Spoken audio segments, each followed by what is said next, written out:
नमस्कार मित्रों, मैं राममोहन उपाध्याय अपने YouTube चैनल वेदिका उपाध्याय में आपका हार्दिक स्वागत करता हूं। मित्रों, आज की इस वीडियो में हम लोग करंट अफेयर्स से संबंधित महत्वपूर्ण प्रश्नों पर चर्चा करेंगे। यह करंट अफेयर्स की दूसरी श्रृंखला है। यह वीडियो उत्तर प्रदेश उच्चतर शिक्षा सेवा आयोग द्वारा आयोजित होने वाली असिस्टेंट प्रोफेसर परीक्षा सहित सभी परीक्षाओं के लिए काफी महत्वपूर्ण। हमारा पहला प्रश्न है, 56वीं विश्व टेबल टेनिस चैंपियनशिप 2022 में पुरुष एकल में स्वर्ण पदक विजेता कौन सा खिलाड़ी रहा? तो इसमें हमारा सही आंसर है फान जेंडोंग। विकल्प बी हमारा सही आंसर है। 56वीं विश्व टेबल टेनिस चैंपियनशिप 2022 जो है 23 नवंबर से लेकर 29 नवंबर 2022 के मध्य खेली गई इस प्रतियोगिता का या इस चैंपियनशिप का आयोजन ह्यूस्टन अमेरिका में किया गया था। तो इस प्रतियोगिता में जो है पुरुष प्रतिस्पर्धा में जो है स्वर्ण पदक विजेता फान जेंडोंग थे और द्वितीय नंबर पे या रजत पदक विजेता जो थे टूल्स गोरेगात। फान जेंडोंग का स्वर्ण पदक और टूल्स गोरेगात का क्या है? रजत पदक। फान जेंडोंग जो है चीन के रहने वाले हैं, चीन के, और टूल्स गोरगार्थ जो है ये है स्वीडन के। कहाँ के? स्वीडन के। तो प्रश्नगत हमारा सही उत्तर है फान जेंडोंग। विकल्प बी हमारा सही आंसर है। इसी में ये भी पूछा जा सकता महिला एकल में, महिला पुरुष एकल पूछा गया तो महिला एकल में स्वर्ण पदक विजेता थी वांग मान्यू और यह चीन की हैं। और रजत पदक विजेता हैं सुन यिंगसा। ये दोनों खिलाड़ी जो है संयोग से चीन के ही हैं। स्वर्ण और रजत पदक विजेता दोनों ही चीन की हैं। मित्रों, आगे बढ़ने से पूर्व आपसे अनुरोध है, आप वीडियो को देखने के पश्चात चैनल को सब्सक्राइब, वीडियो को लाइक एवं शेयर अवश्य करें। साथ ही साथ बेल आइकन को भी प्रेस करें जिसके माध्यम से आने वाले वीडियो का नोटिफिकेशन आपको समय से प्राप्त हो जाए। हमारा दूसरा प्रश्न है, भारतीय क्रिकेट टीम ने एक दिवसीय अंतर्राष्ट्रीय क्रिकेट मैच में अपना 1000वां मैच किस टीम के विरुद्ध खेला? तो इसका सही आंसर है विकल्प सी वेस्ट इंडीज। भारतीय क्रिकेट टीम ने अपना 1000वां मैच जो है एक दिवसीय मैच किसके खिलाफ खेला? वेस्ट इंडीज के खिलाफ खेला। 6 फरवरी 2022 को जो है अहमदाबाद के नरेंद्र मोदी स्टेडियम कहाँ पे है? अहमदाबाद में। तो अहमदाबाद के नरेंद्र मोदी स्टेडियम में जो है भारत और वेस्ट इंडीज के बीच मैच खेला गया जो कि भारत का 1000वां मैच था और इसमें भारत ने वेस्ट इंडीज को 6 विकेट से हरा दिया। देखा जाए कि पहला एक दिवसीय मैच भारत ने कब खेला था? तो पहला एक दिवसीय मैच भारत ने 13 जुलाई 1974 को खेला था। कहाँ पे खेला था? लीड्स के मैदान में, लंदन में लीड्स के मैदान पर खेला था। और यह मैच भी जो है इंग्लैंड के विरुद्ध हुआ था, और भारत जो है 4 विकेट से पराजित हुआ था। तो हमारा सही आंसर है विकल्प सी वेस्ट इंडीज। हमारा अगला प्रश्न है, गाओफेन 303 क्या है? तो गाओफेन 303 जो है यह चीन का एक पृथ्वी अवलोकन उपग्रह है। तो हमारा विकल्प सी सही आंसर है। पृथ्वी अवलोकन उपग्रह किसका है? चीन का है। 7 अप्रैल 2022 को चीन ने गाओफेन 303 नामक पृथ्वी अवलोकन उपग्रह को नियोजित कक्षा में सफलतापूर्वक जो है प्रक्षेपित किया और इसके द्वारा जो है या गाओफिन 303 चीन के समुद्री हितों की मदद करेगा। विकल्प सी हमारा सही आंसर है। हमारा अगला प्रश्न है, टॉम ऑफ सैंड नामक पुस्तक का लेखक कौन है? तो टॉम ऑफ सैंड नामक पुस्तक का लेखक हैं गीतांजलि श्री। विकल्प ए हमारा सही आंसर है। वैसे गीतांजलि श्री की रचना हिंदी में है रेत समाधि के नाम से। रेत समाधि है और रेत इस समाधि का अंग्रेजी भाषा में अनुवाद जो है डेजी रॉकवेल के द्वारा किया गया और डेजी रॉकवेल ने जो है टॉम ऑफ सैंड के नाम से इसका अंग्रेजी में अनुवाद किया और टॉम ऑफ सैंड को जो है अंतरराष्ट्रीय बुकर पुरस्कार से सम्मानित किया गया। अंतर्राष्ट्रीय बुकर पुरस्कार से सम्मानित होने वाला व्यक्ति गीतांजलि श्री।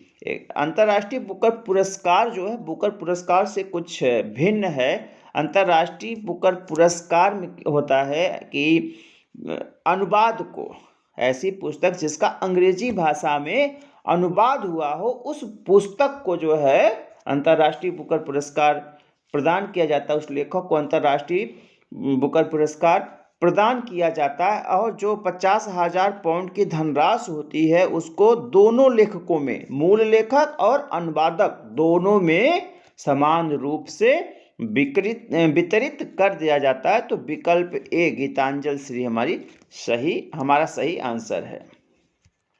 हमारा अगला प्रश्न है, सुधीर कुमार सक्सेना समिति का संबंध है। तो सुधीर कुमार सक्सेना समिति का जो संबंध है वह प्रधानमंत्री नरेंद्र मोदी की पंजाब यात्रा में हुई सुरक्षा चूक की जांच करना। विकल्प सी हमारा सही आंसर है। प्रधानमंत्री की जो सुरक्षा पंजाब यात्रा के दौरान जो विधानसभा चुनाव संपन्न होने थे, तो प्रचार यात्रा के दौरान जो है उन पे जो है एक जगह जो है कुछ ट्रैक्टर से जो है या अन्य गाड़ियों से लोगों ने उनके रास्ते को रोका था। तो चूंकि एक प्रधानमंत्री हैं, भारत की अमूल्य धरोहर माना जा सकता है उन्हें, तो एक प्रधानमंत्री होने के नाते उनके सुरक्षा में जो चूक हुई थी उसकी जांच के लिए इन सुधीर कुमार सक्सेना समिति का गठन किया गया था और 6 जनवरी 2022 को इस समिति का गठन किया गया था। और जो चूक हुई थी, कब चूक हुई थी? 5 जनवरी को चूक हुई थी और 6 जनवरी को इस समिति का गठन किया गया। और इस समिति का गठन जो है आपका केंद्रीय गृह मंत्रालय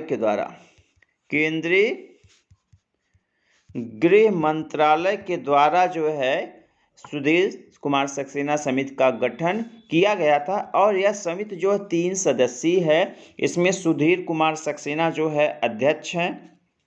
साथ ही साथ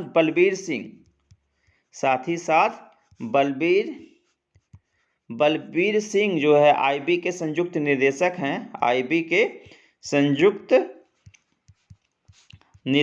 हैं। ठीक है, इनको सदस्य बनाया गया था। और दूसरे सदस्य थे यस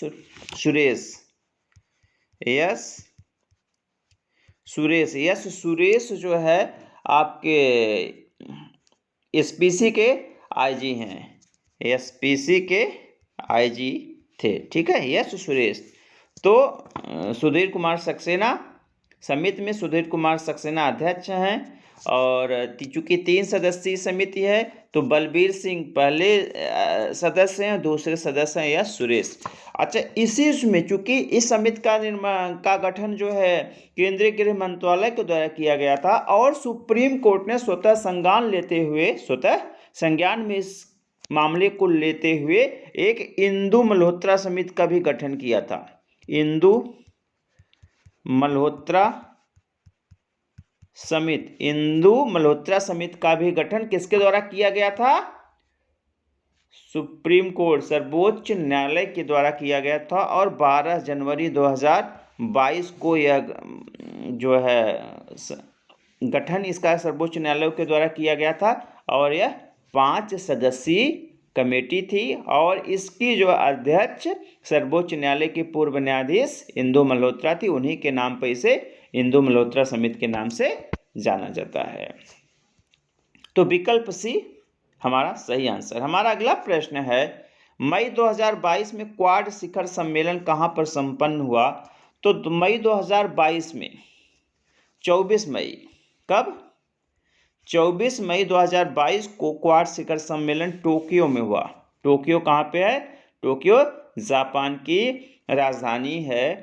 तो इस टोक्यो में जो है क्वाड शिखर सम्मेलन में सदस्य देशों के मुखिया या राष्ट्राध्यक्षों ने जो है प्रतिभाग किया था। क्वाड क्या है? तो क्वाड जो है 4 देशों के एक संगठन है जिसमें भारत, अमेरिका, जापान और ऑस्ट्रेलिया, ये 4 सदस्य हैं। पीसीएस में पूछा गया था कि निम्नलिखित में से कौन क्वाड का सदस्य नहीं है? तो क्वाड के सदस्य हैं कौन? भारत, अमेरिका, जापान और ऑस्ट्रेलिया। तो इसमें जो है जो टोक्यो में जो क्वाड शिखर सम्मेलन हुआ था 24 मई 2022 को, उसमें भारत के प्रधानमंत्री नरेंद्र मोदी, जापान के प्रधानमंत्री फूमियो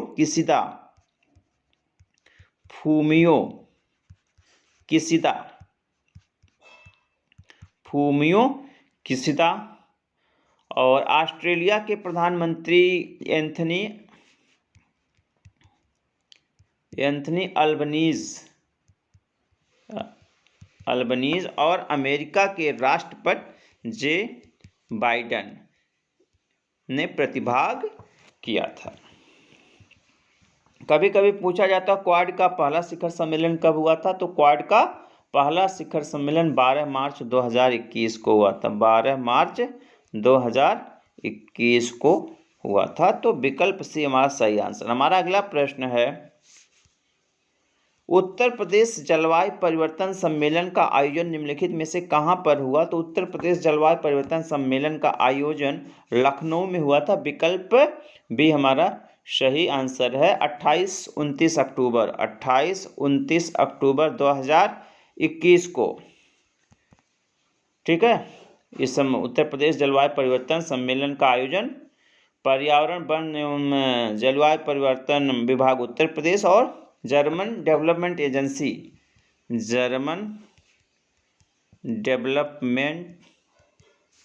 एजेंसी के तत्वाधान में आयोजित किया गया था। तो विकल्प बी हमारा सही आंसर। हमारा अगला प्रश्न है, मई 2022 में किस अभयारण्य को देश के 52वें अभयारण्य के लिए अधिसूचित किया गया है? तो मई 2022 में जो है देश के रामगढ़ विषधारी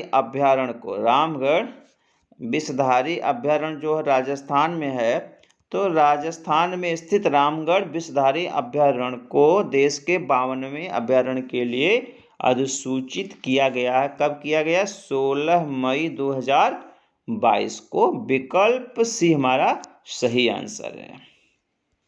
हमारा अगला प्रश्न है, अकादमी पुरस्कार 2022 में किस फिल्म को सर्वश्रेष्ठ फिल्म का पुरस्कार प्राप्त हुआ? तो अकादमी पुरस्कार 2022 जो कि अगर देखा जाए तो 94 नंबर पे था, 94वां अकादमी पुरस्कार 2022, जिसका आयोजन 27 मार्च 2022 को कहाँ पे हुआ था? लॉस एंजल्स कहाँ पे है? अमेरिका में है, लॉस एंजल्स में आयोजित किया गया था। और इसमें देखा जाए सर्वश्रेष्ठ फिल्म का पुरस्कार जो है कोड़ा फिल्म को दिया गया था। सर्वश्रेष्ठ फिल्म का पुरस्कार कोड़ा फिल्म को दिया गया था। विकल्प बी हमारा सही आंसर है। और कोड़ा फिल्म के जो डायरेक्टर थे सियान फेलियर कभी कभी डायरेक्टर भी पूछ दिया जाता है, ठीक। इसके बाद जो है कभी कभी पूछ लिया जाता है कि सर्वश्रेष्ठ निर्देशक का पुरस्कार, सर्वश्रेष्ठ निर्देशक का पुरस्कार किसे प्रदान किया गया? तो सर्वश्रेष्ठ निर्देशक का पुरस्कार जेन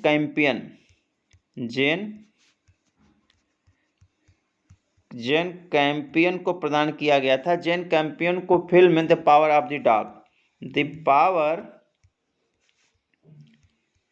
द डॉग फिल्म के लिए उनको सर्वश्रेष्ठ निर्देशक का पुरस्कार प्रदान किया गया। अभिनेता और अभिनेत्री के विषय में पूछा जाता तो सर्वश्रेष्ठ अभिनेता का जो पुरस्कार है वह दिया गया था बिल स्मिथ को सर्वश्रेष्ठ अभिनेता का पुरस्कार फिल्म किंग रिचर्ड के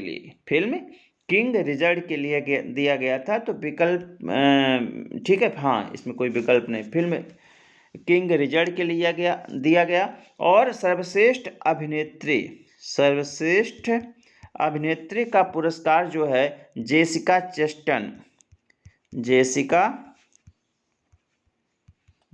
चेस्टन को प्रदान किया गया film the eyes of Tammy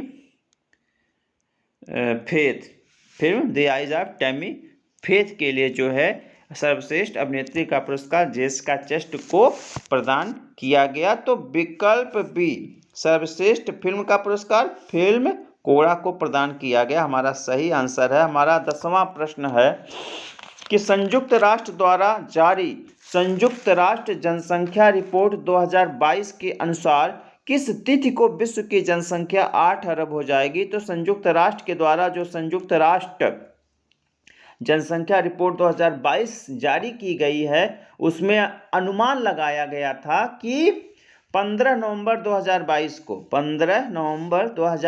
को विश्व की जनसंख्या 8 अरब या 8 बिलियन हो जाएगी। तो विकल्प बी हमारा सही आंसर है, ठीक है। और ये भी बताया गया है इसमें कि 2030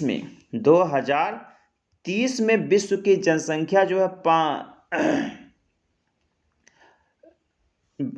2030 में जो है, नहीं एक सेकंड, यहाँ पे हमें कुछ कन्फ्यूजन है इसलिए इसको हम बाद में चर्चा कर लेंगे। 2050 में बताया गया था 2050 में 9.7 बिलियन, ठीक है। और 2100 में बताया गया था लगभग 10.4 बिलियन जनसंख्या हो जाएगी। और 2030 में जनसंख्या कितनी होगी इसको मैं कभी आपको बाद में बता दूंगा। मुझे लगता है ये 7 अरब के आसपास की, लेकिन नहीं ये भी गलत हो जाएगा। तो जैसा होगा बाद में हम एक बार उस पर आप चर्चा कर लेंगे। और अब जो है जनसंख्या में बताया जा रहा है कि जो संयुक्त राष्ट्र जनसंख्या रिपोर्ट आई इसमें बताया जाए जनसंख्या की जो विकास दर है उसमें कमी हो रही है, क्रमशः कमी हो रही है। 2020 में वैश्विक विकास दर में जो है 1% से कम आंकी गई थी। अच्छा, एक प्रश्न कभी कभी पूछ लिया जाता है विश्व जनसंख्या दिवस कब मनाया जाता है? तो विश्व जनसंख्या दिवस जो है 11 जुलाई को मनाया जाता है। और 2022 की जो विश्व जनसंख्या दिवस की थीम थी वह थी सभी के लिए एक लचीले भविष्य की ओर, अवसरों का दोहन और सभी के लिए अधिकार और विकल्प सुनिश्चित करना। तो हमारा सही आंसर है विकल्प सी, ठीक है। और हाँ, इसमें एक चीज़ और बताया गया था इस रिपोर्ट में कि 2023 में भारत जो है चीन को पछाड़कर जनसंख्या के मामले में विश्व का नंबर 1 देश बन जाएगा। अगला प्रश्न है ऑपरेशन नारकोस प्रारंभ किया गया था। तो ऑपरेशन नारकोस जो है आरपीएफ के द्वारा प्रारंभ किया गया था, रेलवे प्रोटेक्शन फोर्स, आरपीएफ मतलब रेलवे प्रोटेक्शन फोर्स के द्वारा प्रारंभ किया गया था।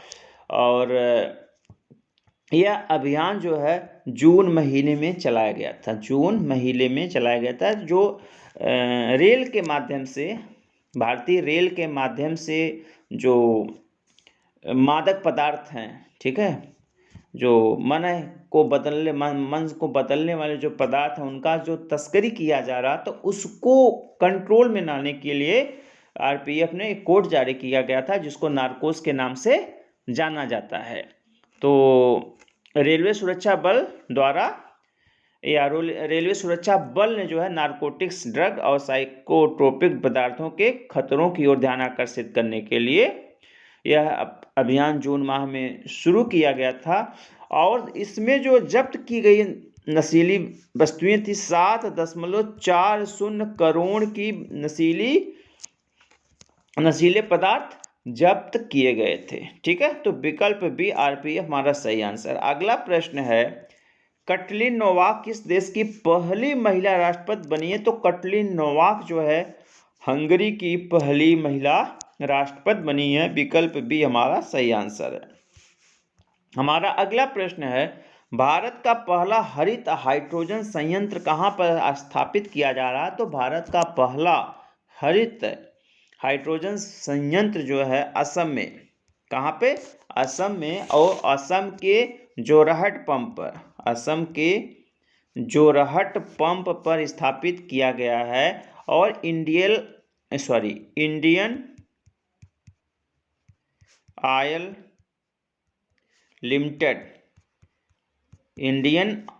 लिमिटेड ने जो है असम के जोरहट पंप स्टेशन पर भारत का पहला हरित हाइड्रोजन संयंत्र स्थापित किया।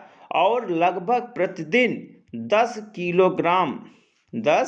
किलोग्राम जो है इसका उत्पादन किया जाएगा। बाद में बढ़ाकर उसको जो है 30 किलोग्राम कर दिया जाएगा। और इसमें जो लगभग जो है 99.999% जो है शुद्ध ईंधन की प्राप्ति होगी। 20 अप्रैल 2022 को इसका प्रारंभ किया गया था। कब किया गया था? 20 अप्रैल 2022 को। हमारा अगला प्रश्न है, टाइम आउट इंडेक्स 2022 में किस शहर को प्रथम स्थान प्राप्त हुआ? तो टाइम आउट इंडेक्स जो होता है यह विश्व में जो शहर होते हैं उनके संबंध में, जैसे सुविधाओं का क्या, विभिन्न प्रकार की सुविधाओं की उपलब्धता के आधार पर इस इंडेक्स को जारी किया जाता है। और 2022 में प्रथम स्थान जो है एडिनबर्ग को प्राप्त हुआ। किसको? एडिनबर्ग को प्राप्त हुआ। अगर दूसरे नंबर पर देखा जाए तो शिकागो है। तीसरे नंबर पर मेडलिन है। मेडलिन जो है मोरक्को का एक शहर है। और चौथे नंबर पर ग्लासगो है। ठीक है, और भारत के भी 2 शहर इसमें जो है स्थान बनाए हुए हैं। मुंबई का 14वां स्थान है और दिल्ली का 26वां स्थान है। ठीक है, मुंबई का 14वां और दिल्ली का 26वां स्थान है। तो चूंकि इसमें प्रथम स्थान पूछा गया तो विकल्प एडिनबर्ग हमारा सही आंसर। हमारा अगला प्रश्न है 15वां एवं अंतिम प्रश्न है, भारत के 22वें विधि आयोग के अध्यक्ष कौन हैं? तो भारत के 22वें विधि आयोग जिसका गठन 7 नवंबर 2022 को जो है भारत के 22वें विधि आयोग का गठन किया गया है। तो इसके अध्यक्ष जो हैं, अध्यक्ष पूछा जाना, ऋतुराज अवस्थी हैं। ऋतुराज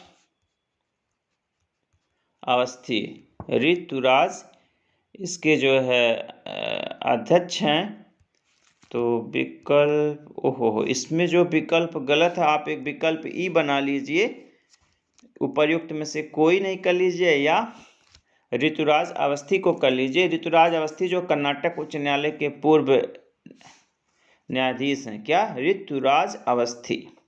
ठीक है, अगर ई रखते हैं विकल्प ई हमारा सही आंसर हो जाएगा। और इसके जो है कुल 5 सदस्य भी नियुक्ति हुए हैं। कुल 5 सदस्य। ऋतुराज अवस्थी हो गए आपके जो है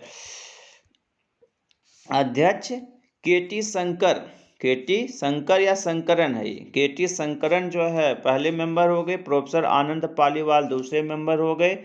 और प्रोफेसर डीपी वर्मा तीसरे मेंबर हो गए। प्रोफेसर अच्छा, एम करुणानिधि चौथे मेंबर हो गए। अगर पांचवा मेंबर देखा जाए तो प्रोफेसर डॉक्टर भी हैं राका, आज इसके पांचवें मेंबर है। ऋतुराज अवस्थी इसके अध्यक्ष हैं। और स्वतंत्र भारत का पहला विधि आयोग 1955 में जो है गठित हुआ था, और शीतलवाड़, MB शीतलवाड़ या समथिंग नाम था, इसके अध्यक्ष थे। तो मित्रों, इस वीडियो में हमने करंट अफेयर्स के 15 महत्वपूर्ण प्रश्नों पर चर्चा की। सभी प्रश्न आपकी आगामी परीक्षाओं की दृष्टि से काफ़ी महत्वपूर्ण हैं। आप इस वीडियो को देखने के पश्चात चैनल को सब्सक्राइब जरूर कीजिएगा, साथ ही साथ अपने विचारों से भी हमें अनुग्रहित करिएगा। आप सभी को इस वीडियो को ध्यानपूर्वक सुनने के लिए बहुत बहुत धन्यवाद। नमस्कार।